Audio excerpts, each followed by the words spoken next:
How's everybody going? Welcome to the stream. Welcome to the stream. Let's get this thing queued up and ready to go. All right. So this is my nightly recap for college football week 4. I've never done a podcast before, so of course it's going to be a little choppy at the beginning, but I thought I'd just do my thoughts for the next couple minutes. Just talk about what we saw this week, how things ended. First, we're going to start off with I think one of the biggest storylines.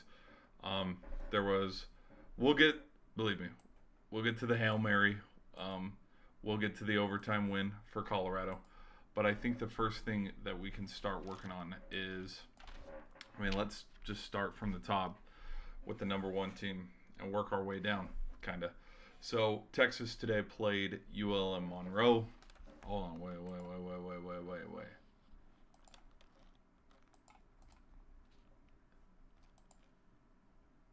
me do. And it was Arch Manning's first start, and 2 touchdowns. It's nothing to slouch at. Oh my gosh, was there another fumble? Sorry, yeah, we're getting ready to wrap up this BYU upset against K-State. So number 13 is going to go down. I said it last week in my own personal top 25 that BYU deserves to be a top 25 team. I personally had them on that bubble sitting at like 28, maybe 27. We'll see how they do moving forward. There's no reason after tonight with how they played in Provo. There's no reason why BYU's not going to be a top 25 team come tomorrow morning when the top 25 comes out. I think K-State might drop to 23. I don't think they'd drop out 100%, but I think it'd be that weird thing where BYU's sitting here, K-State's sitting here, where BYU's ranked 23, 22, and K-State's ranked 23, something like that. Again, I could be wrong. Okay, so let's move on. Sorry. Little tangent, we're going to go all over the place here. Okay, so yeah, Texas, the number 1 team, they beat up ULM Monroe 51-3. Come on, what do we expect? It's ULM Monroe. What else happened this week?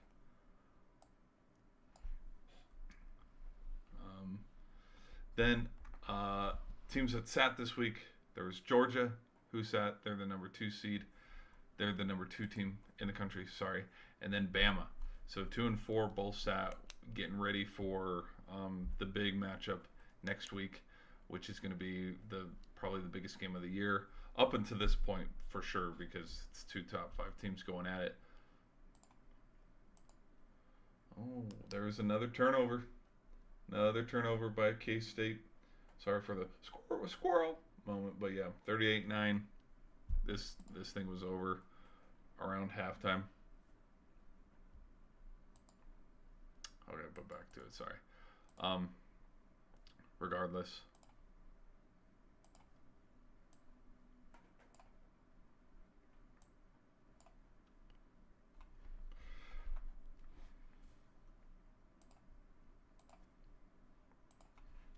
All right. Sorry to continue. So that's what's going on with Georgia and Bama. So they didn't play today. They were in idle. For Ohio State, they're the number 3 team in the country. They beat up on Marshall today, 49-14. Will Howard had 2 touchdowns. Judkins had 2 touchdowns. I think for me personally, with my top 25, because I'll be doing one for sure. I think since we're a quarter of the season through, actually, hold on, let me just turn this off so there's no reflective lighting. I think for being done with the first quarter, with who Ohio State has played up to this point, being 3-0, they've played Akron, they've played. Who'd they play? Who'd they play a couple weeks ago? Anyways, they haven't played any Power 5 teams. They haven't played anybody from the ACC, SEC. They've spent the $1.5 million that they do to a smaller school to guarantee a win. And so I'm going to have Ohio State dropping just because what have we seen out of Ohio State? Yes, these wins are flashy that we haven't seen from Ole Miss. I'm going to do the same for Ole Miss too. But Tennessee, Missouri. Um, yes, Michigan. Yes, USC. These teams have looked at USC. Look at who USC has played. They've played LSU and they've played Michigan. Ole Miss can't say that. Michigan, like LSU's played UCLA, so it's like this whole patty cake. I would just, anyways. Sorry, that's a weird random tangent. But again, this is the first ever podcast nightly recap that I've tried to do, so it's gonna be all over the place. It's gonna be freaking crazy. Sorry about it. All right. But then Ole Miss moving forward. Ole Miss won 52-13. Nothing much to talk about, just because. Yeah, you beat Georgia Southern. Of course, you beat them. Jackson Dart is improving his stats. I know that he statistically, I think, has the most yards in college football. You know what? Actually, let me double check. Make sure I'm right on this. So don't sound like a total idiot saying this. Standings. Go stats. Yeah, let's look it up. Yeah, Jackson Dart has. Now he's in third. He's in third behind quarterback from San Jose and also the quarterback from Appalachian State. So yes, stats are impressive, but what's the biggest stat is touchdowns. And right now, Emmett Brown has the most. Dr. Emmett Brown, that's funny. 13, just thought of that off the top of my head. But Cam Ward has 11. John Mater has 11. Morton has 10. Kyle McCord has 10. So yards are important, and yes, impressive because you need the yards. But again, I mean, if you're not scoring touchdowns, like they're just empty possessions, if that makes sense. Like touchdowns are the most valuable thing versus yards. I don't know. I know that's not a stat people would like to hear, and that's probably a controversial NFL approach of like, look at Dak Prescott. Dak Prescott has great season stat wise year in and year out, but like look at the success when it comes down to, hey, we need to finish drives and we need to get wins in the playoffs. Like it just doesn't correlate. Like he's top 3 in stats, but like they're empty stats. And to me, I think yards are a little bit of an empty stat. I know that's a weird thing to say. All right, Tennessee.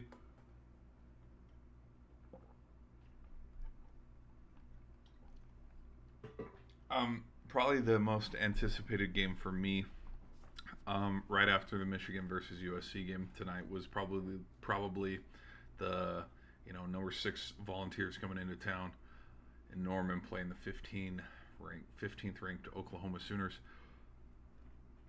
Tennessee they didn't thump them, they didn't blow them out, because we know the stats of how much Tennessee has outscored everybody. But again, look at who they've played. Ball State.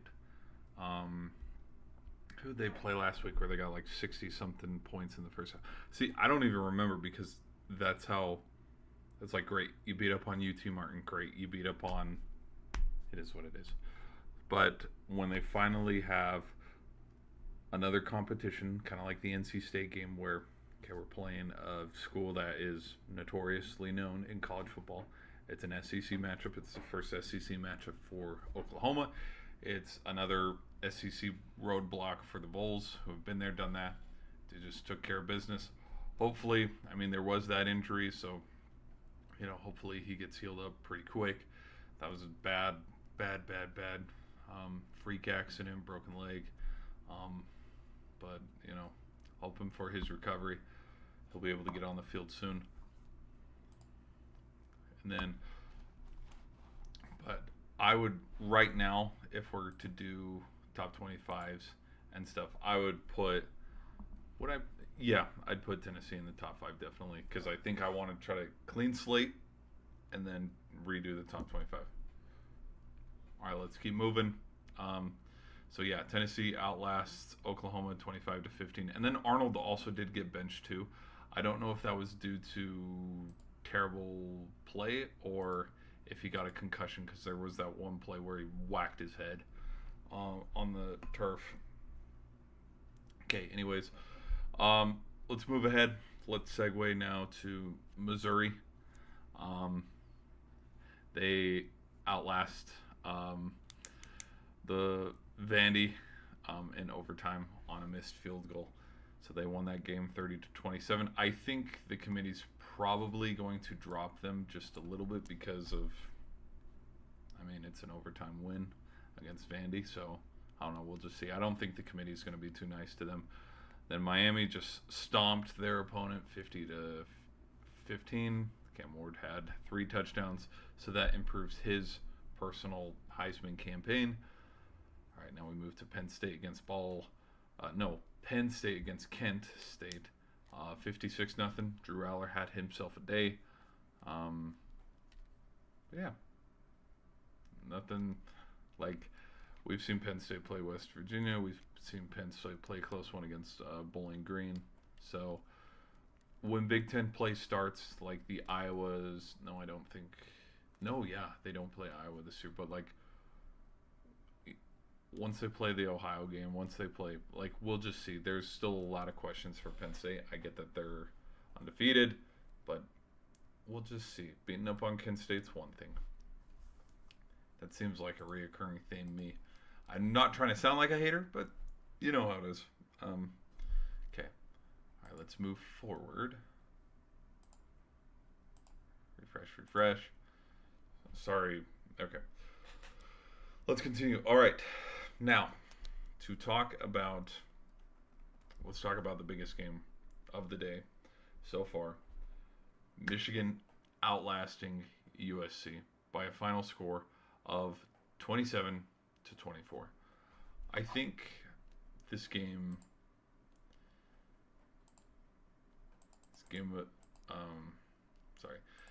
big. What's the word I'm looking for? Like statistics wise, like for the standings, big game in the Big Ten. It's a game on hand for Michigan. Like if things get tough down the stretch, where it's like, hey, look at our loss versus wins in conference play.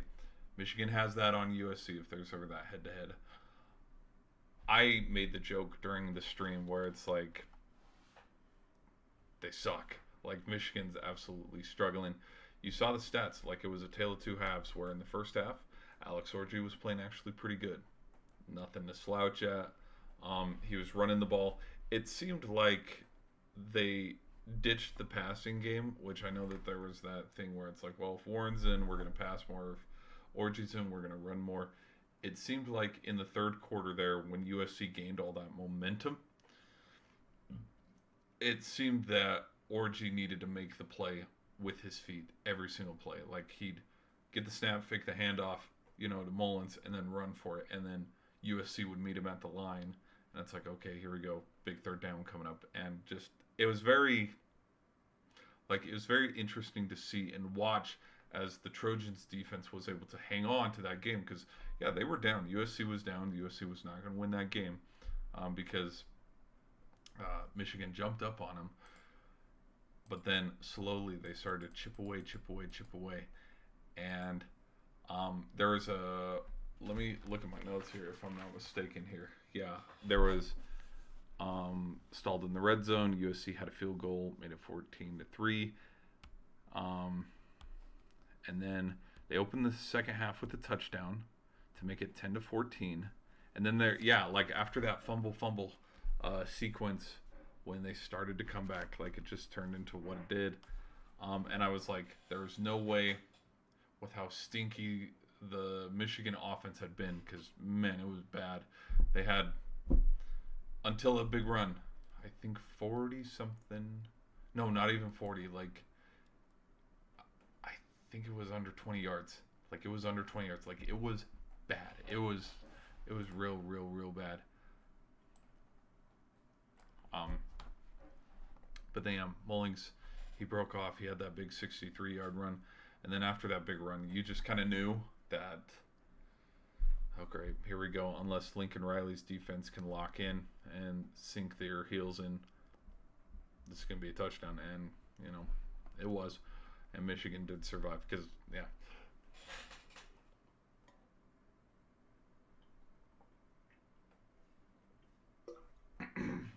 So as much as I joked, there's no way that Michigan's going to win this game with their offense. It's going to be their defense that wins the game. Ironic enough, it actually was their offense that did end up winning the game, and in kind of typical Lincoln Riley fashion, it was the defense that lost in the game. Because if you've seen in his career, after taking over his head coaching gig at Oklahoma back in 2017, in big games, it's his defense that kind of sails. All right. Okay, let's move forward now. So, yeah, Mullings he had himself a day, which makes me wonder, was Edwards probably injured? Could Donovan Edwards have been dealing with something? Because it seemed like, I know momentum is a huge thing where, hey, if someone's catching momentum, someone's catching their stride, keep them in. Like Donovan Edwards was kind of nowhere to be seen in the second half. So I'm wondering if that's a little concerning, or again, it's that, hey, you know what? He's the hot hand right now. Let's keep the ball going to him. Let's keep running it on the ground with our guy, which, hey, it ended up working because I don't really remember what the final score was of that game. All I do know is that Riley Leonard had himself a day. He had 3 touchdowns. It was a 2 on the ground and then 1 through the air. Okay, Louisville, they ended up edging out Georgia Tech 31-19. And I personally think this kind of slams the door on Georgia Tech's momentum that they had this season after beating FSU and then being ranked 24, but then losing that rank against Syracuse. Like, the Yellow Jackets have dropped 2 in a row, and that's kind of concerning considering how much people are giving praise to King, but also, Jamal Hayes. So we'll just see where Georgia Tech's going to go for these next couple weeks, which actually, let's look here where Georgia Tech is going. Let's go teams. Schedule. Okay, they have a bye. Then they're going to regroup, come back, and play Duke, North Carolina, and Notre Dame. So it's not getting too much easier, but, I mean, let's focus on Duke, see what happens, and whatever happens, happens. I was saying it before the game this week where if Georgia Tech wants to get back in the rankings, kind of like how they were, they needed to have a big game against Louisville. I mean, 31-19 is not a big game. They lost. So now they have 2 losses. I think they're 3-2 now. Yeah, they're 3-2. Okay, Clemson 59 versus 35. The score does not indicate how this game went, but it kind of did because NC State just had a tough day. McCall sat this game. He was injured, and so it was the All-American freshman, out of high school. Bailey, I think, yeah, number 16, Bailey. I remember watching him a little bit in spring ball when I was doing my ACC preview, where I was like, dude, this freshman's actually pretty good. He had the big run, if you don't remember. But everything that could have gone wrong did go wrong for North Carolina. Turnovers, fumbles, interceptions. Clemson had short drives where, hey, look at that, touchdown after 2 or 3 plays. Plus, it also benefits Clemson when Cade Klubnik plays out of his mind and has probably one of the best games of his young career up until this point because he had 3 touchdowns. He broke off a big run. But this thing was 40... Wasn't it like 42? It was like 42 or something to nothing in the first quarter. And it's like, okay, let's just get out of here and play for halftime.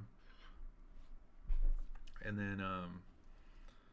But yeah, they just stomped him in the first half. And then somewhere, the final score doesn't tell it though because of how much they were down by. But I didn't watch the second half personally. I was cleaning my room and like throwing crap away and doing chores. So it's like, I don't know how North Carolina came back to score 35 points. So that defense, I got to clean some shit up. I don't know. Maybe 2 of those touchdowns were pick sixes or a fumble, scoop, and score. Have no clue because, again, I turned the game off and went and did chores after Clemson was up by like 5-6 touchdowns. All right, let's move forward to NIU. They lost 23-20 to Buffalo, so they're out of the top 25. totally fine with that. I personally think them giving NIU a rank was a little premature because it's like, okay, Notre Dame came out the next week and absolutely slapped the hell out of Purdue, and NIU stayed ranked while sitting on a bye week. And I mean, yeah, it's a fun Cinderella story, but I don't know. It just seemed a little too early to have them be ranked. And funny enough, right? Grand opening, grand closing. They're ranked and they'll never get ranked again. Okay, Texas A&M, they outlasted Bowling Green with that third quarter surge, 26-20. Oh well, it's Bowling Green. Florida beats Mississippi State. Okay, yes, I was going to do this. Let's look at Florida's record because a lot of people are talking about Billy Napier. Teams, Florida. Where are you? Scroll down to SEC ball. Florida Gators. Okay, so they lost to. Holy.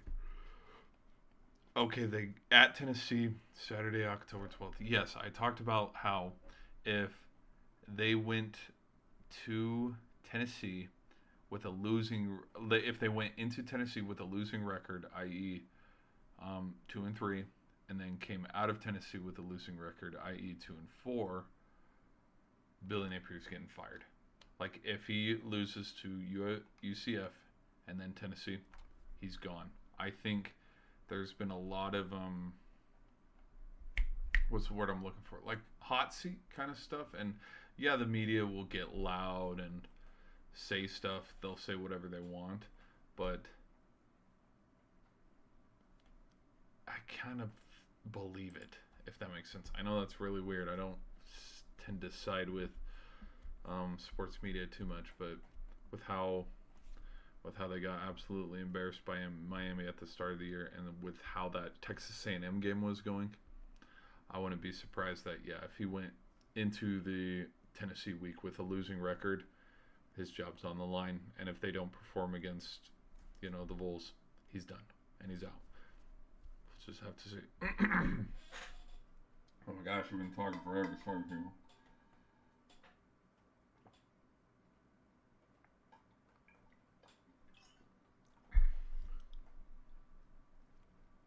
Alright. Who else do we got to talk about? We got JMU, we got West Virginia, ASU, FSU, Iowa, Boston College. We still got a couple more. Sorry. Stay with me, people. I know we've been streaming for a bit. Stats, let's reset here, people. But here we go. James Madison put up 70 points against UNC. When I did my ACC prediction, I had North Carolina. I was like, they're going to be undefeated until the Florida game. Like, they could easily be 7-0, 8-0. Then the Minnesota game happened where their starting quarterback is injured. They're down to their third quarterback now. And as you can see, they put up 50 points because it was like 70-50. But again, they lost to James Madison. James Madison also, round of applause to them, they set a school record for 70 points. That had never been done before, and a lot of people were calling it an upset, and it's like, it is. Going to Chapel Hill and whooping up on the Tar Heels, good for them. Okay, and then we got West Virginia. They beat Kansas. There was that weather delay, and I think Kansas at one point was up 21-10 or 14. I don't remember. Like there was the weather delay score, and it's like, whoa, another weather delay, kind of like the Penn State game. So I just stopped watching. ASU got their first loss, 30-22 against Texas Tech tonight. It is what it is. They've started out 3-0, which is really impressive. I haven't seen ASU start 3-0 in a while, and considering, I think by this, it was week 4. It was week 4. It was a year ago when USC came to town and played Arizona State. That was a close game, but Caleb Williams ended up getting the best of the Sun Devils. So ASU lost. I wouldn't have them in the top 25. Oh boy, here we go. Let's move to this team has been shit on all year. FSU. They finally got a win against Cal. I do remember when I was streaming when it showed the score, it was like 6-3 or something, and I was like, oh, what a stinky game. That game ended up being, pause for dramatic effect, 14-9. 14-9. How the hell did this thing go 14-9? Hold on, let's look at some teams here. Full scoreboard. Scoreboard. Scoreboard.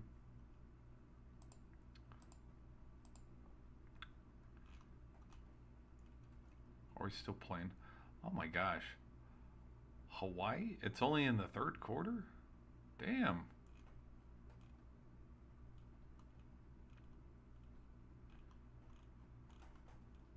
Where are we? Where are we? Where are we? Sorry, scrolling, scrolling, scrolling, scrolling, scrolling, scrolling. Scrolling, scrolling. Gamecast. Oh shit.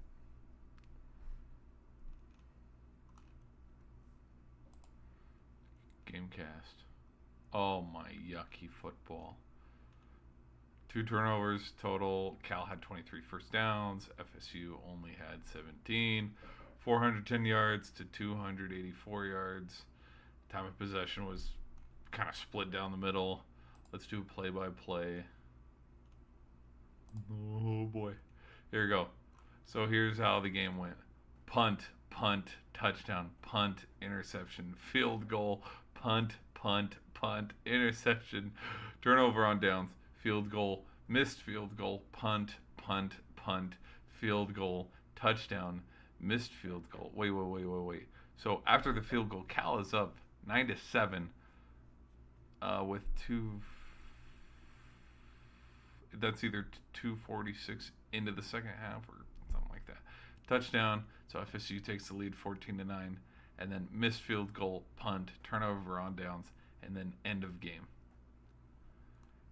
You've got to be one sick fuck to like that kind of shit. 14-9. Jeez, the frickin' Louise. So yeah, give me anything but that, because FSU. I did see the meme though. Pursuit of Happiness, when Will Smith is clapping like this and like overcome with emotions. I was like, Florida State. The caption said, "Florida State fans going to bed tonight after a win." It wasn't a pretty win, but it is a win. And then Iowa beat Minnesota tonight, 31-14, so they get their rivalry trophy or whatever. Boston College beat Michigan State, 23-19. Then Boise State absolutely dominated Portland State tonight. I think right now, if the playoffs were to start, you know how there's the 12th team. Boise State is that 12th team. It's not Memphis. It probably would be Boise State. Just out of flashiness, I guess. I don't know. I really don't know who. It's going to be really interesting. It's not going to matter, but I'm going to be really intrigued and interested to see who the committee decides to put at that 12th spot. If we have a one-loss Toledo or a one-loss Boise State, or who's the it's the AAC, not Atlantic American Athletic Conference, like I think the Bulls are in that conference. I don't know off the top of my head, sorry, but it's gonna be real interesting. Like, let's say JMU, okay, JMU beat North Carolina. It's gonna be real interesting to see where the committee goes if we have all these teams trying to fight for one spot. But in the end, to quote Linkin Park, it's not even going to matter, because they're going to get absolutely rocked by the 5th seed. And that 5th seed is probably going to be the runner-up in the SEC title game. And according to my prediction, that's going to be Texas, because I have Texas versus Georgia in the SEC championship game. So James Madison can go undefeated. James Madison can have the Heisman winner. James Madison can have a first-round pick on the defense and a first-round pick on the offense, even with the Heisman winner, like a Travis Hunter or whatever. They're not beating Texas. No way in hell. And if they did, that would be the greatest upset next to Appalachian State versus Michigan.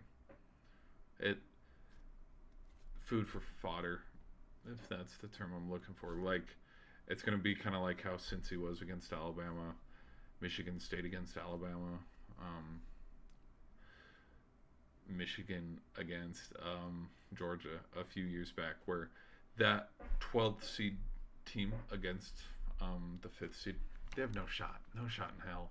And I think it's kind of silly that, I mean, I know they're expanding the playoff and they want everybody to have a shot, but why? Not why, but like, we know even the best San Jose teams, even the best Utah State teams, they can't even compete against the worst SEC, worst Big 12 teams. Like, they just can't. Maybe on a good day, like Baylor tonight against Colorado, maybe a decent, underwhelming Baylor team. Maybe the Aztecs could catch Baylor on a bad night, but I don't know. I'm a little about it. Okay. So, okay. We got 2 more games, people. Sorry. Stay with me. Nightly recaps almost done. I've been yapping for a long time. Tonight, Colorado had a pretty impressive win against Baylor. I'm going to give it to him. I'm going to give him a lot of credit for it. Shedeur Sanders just threw up a fling and a prayer to Shepard, dropped it. And lucky enough, there was time for one more down. Yeah, the rest was history. Threw it up. It was caught. Touchdown. Colorado's going crazy. We go to overtime. And then the overtime crap starts. Who had the touchdown run? Dude, I don't even freaking remember. Again, it did probably real time, happen about an hour and a half ago. But I really thought it was very impressive that Travis Hunter. Oh, sorry. Holy frick. Sorry. But that game on the line, 2nd and goal, 3rd and goal, whatever it was. Travis Hunter's the one that lowers his shoulder, pops the ball out. Colorado wins. Do I think it was a little stupid that the students rushed the field? Of course. Hell yeah. Like, it's kind of funny that there will probably be a meme cycle of, like, Colorado, kind of like how it is with Cowboys or Lakers fans or whatever, where it goes in a circle where it's like, play like good, get a lot of momentum, do stupid, dumb shit. Lose, be humbled, learn about it, play good. Like, something like that where, I mean, last week, the dumb shit was the after the game comments by Sanders to Nicolosi, Fowlers, and stuff about, like, you know, I don't F with you when it's like, you guys both play on shitty teams.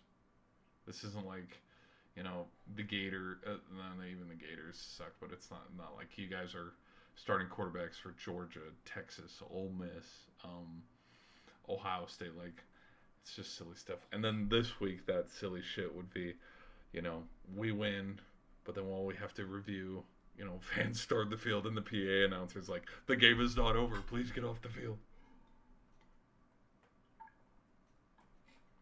I think it would have been funny as hell if New York, just out of spite, was like, you know what? Touchdown. Get the fuck off the field. That would have been pretty funny. If I could be a ruthless commissioner, I know it's a fumble. I'm calling it a touchdown just so all the fans could freak out and try to boo me out of the building. But no, all seriousness, all jokes aside, as much as I would compare Colorado Buffaloes right now to the Steelers, where, oh my gosh, this game is boring as shit, followed up with like 2 or 3 wonderful wow plays, because there's a lot of talent on that team. It was a good game. Great ending. Now, there was probably 40 something minutes where it's like, oh, Buffaloes are down by 2 scores. But I mean, hey, they won. And again, on the clutch defensive play by Travis Hunter. And I think Hunter's going to be probably a top 10 pick. Like, I think if the dude can secure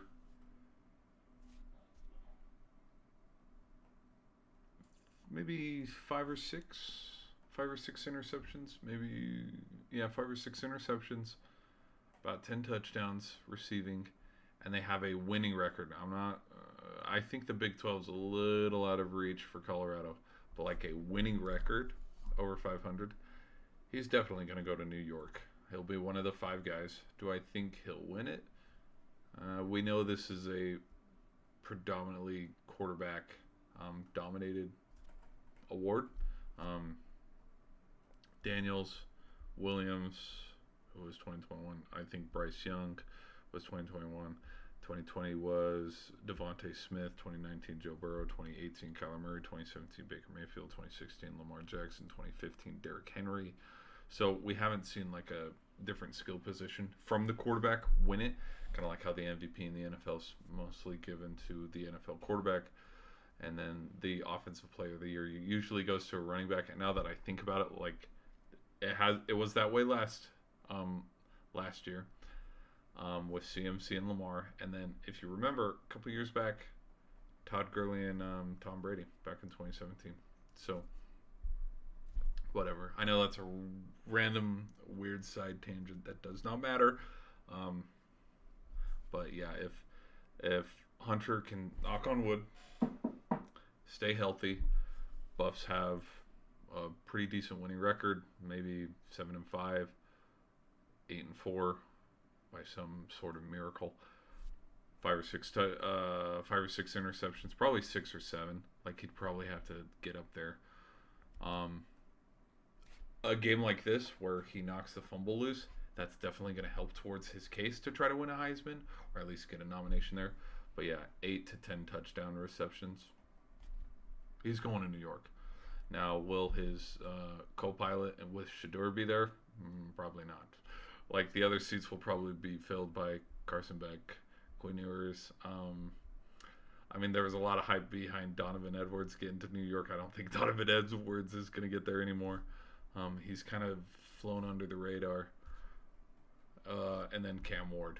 So we'll just see. We'll just see. It's all just in the air right now. There's still so much football to play, so you can't really crown a Heisman winner just yet. But right now, if I were to hand out the Heisman, I'd give it to Jalen Milroe. Just because it's Jalen Milroe, dude, and what he did against Wisconsin was really impressive. And like game for game, I would compare Jalen Milroe's game of Wisconsin versus Cam Ward's game against Florida, because all the other games they've played, it's like, look who you're playing. It's like inferior opponents kind of. But I mean, Milroe's 5 touchdown game versus Cam Ward's, I think he only had 4 touchdowns against Florida. Like, that would be to break it down stab by stab, but we know that probably wouldn't happen. It'd probably go to Ward. Sorry, let me refresh the stream here real quick. Almost done here, YouTube. Come on, cooperate with me.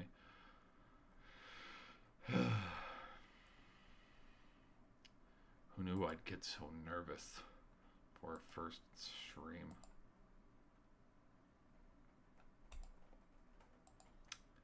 Anyways, people.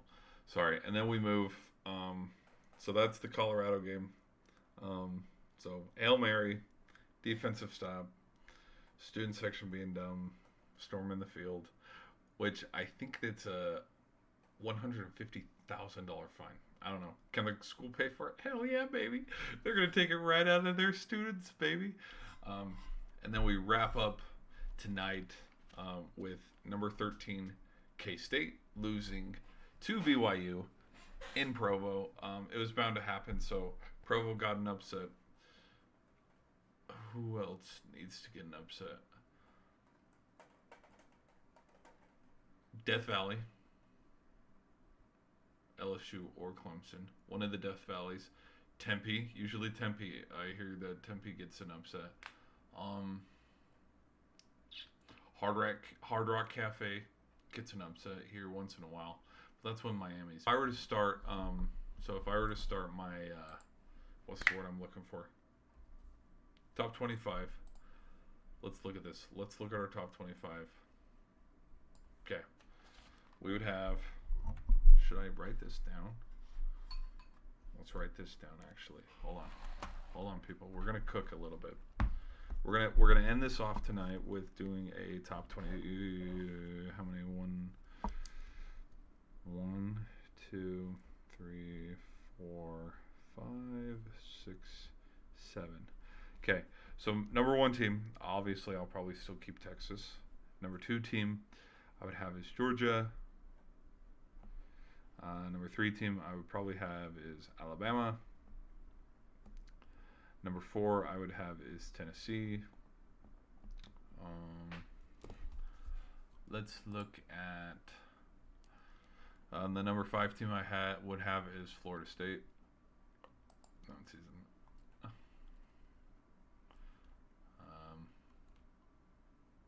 Okay, let's go to top 25 standing rankings. Here we go.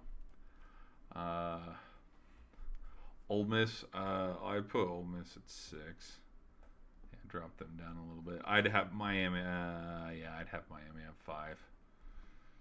Who would I put at 7?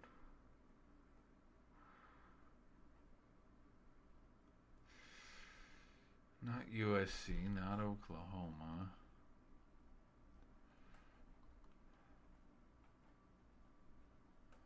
Not NIU, not Nebraska, not Clemson. Who is that 7th seed? I'd probably put Oregon. Dude. All right, 7, and then 8th seed. Okay, yeah, Ohio State, because we know, yeah, they're good. Then number 9, probably Mizzou. Then number 10, USC still.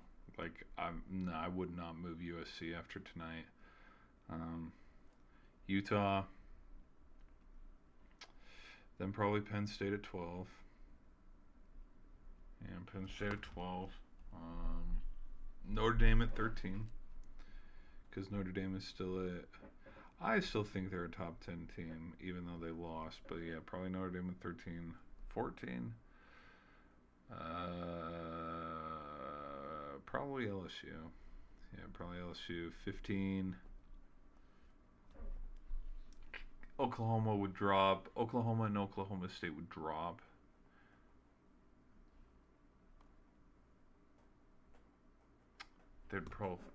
They both respectfully would probably drop 2 or 3. Like well, I don't know. Louisville. I know Nebraska sure as hell ain't a top 25 team. Clemson. Oh, that's who my 15 team would be. Clemson. Yeah, Clemson.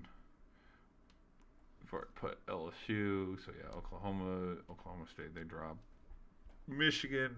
Yeah, I'll put Michigan at.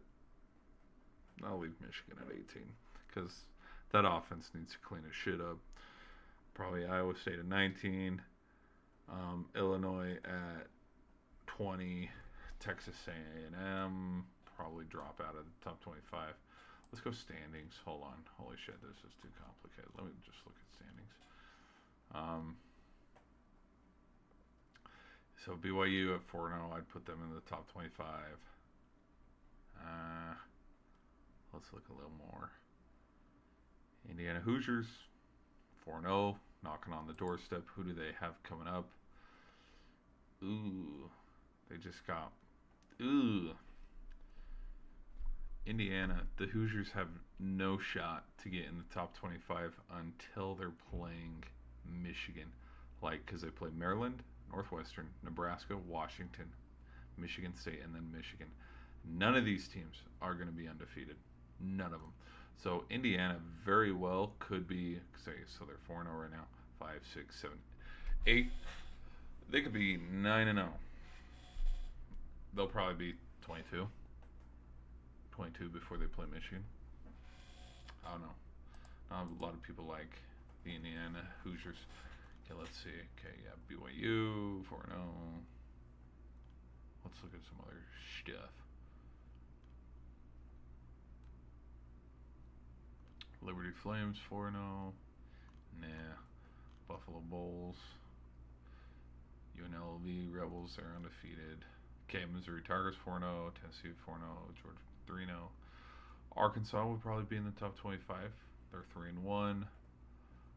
The Gamecocks, they're also 3-1. Florida's 2-2. Look at this. Ole Miss undefeated. Longhorns undefeated. Bama undefeated. Okay, James Madison's probably going to be a top 25 team. Yeah, they're 3-0. They just beat a Power 5 team with North Carolina. They're definitely going to go into the top 25. Mark it right here, right now.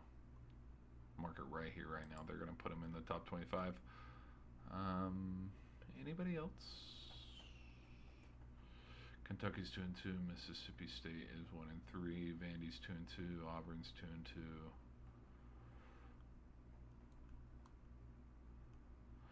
Washington State Cougars, they're 4-0. Somebody put them in the top 25. They deserve to be in the top 25. That's just me though. That's just freaking me though. Wyoming Cowboys 0-4. Yikes. New Mexico Lobos 0-4. Also mega yikes. Oh my gosh. San Diego State's 1-2. Kent State 0-4. Miami, Ohio 0-3. Okay, so I'll work on this top 25 later. Like I thought I could easily do this. Like no, there's no way in hell I could do this off the top of my head. Because there's context to everything. It's like, well, why is Kansas 1-3? Who have they played? So, yeah, BYU is going to do BYU. Like, for example, BYU is on top of the Big 12. Same with Utah. They're 1-2, which is every Utahns' wet dream. Seeing the Cougs and the Utes at the top of the Big 12. But is BYU number one because of point differential? Points for, points against? Are they number one because they're alphabetically, they're B? And there's no other team. Well, there's Arizona and there's Arizona State, but I don't know. It's silly. Anyways, guys, that's gonna wrap it up for the weekly recap for college football week 4. I thank you guys for listening to me ramble this long. We're gonna try to test things out a little bit. We're gonna try to learn how to do long streams like this and stuff. I haven't streamed like this before. All I've ever done is, gaming or play-by-play. So to try to maintain an audience and talk and sound professional for longer than 5 minutes at a time. As you can see, I stutter and I lose track of stuff, and it doesn't happen. But that is college football week 4. Colorado. Crazy Hail Mary at the end of the game that ESPN is just going to milk to death, and they're just going to love. Michigan outlasts USC. Manning impresses in his debut against UL Monroe. Tennessee outlasts in overtime. What else we got here? Tennessee holds off Oklahoma. Moves to probably the top 5, and yeah, dude, a lot of wins by the top 25 teams.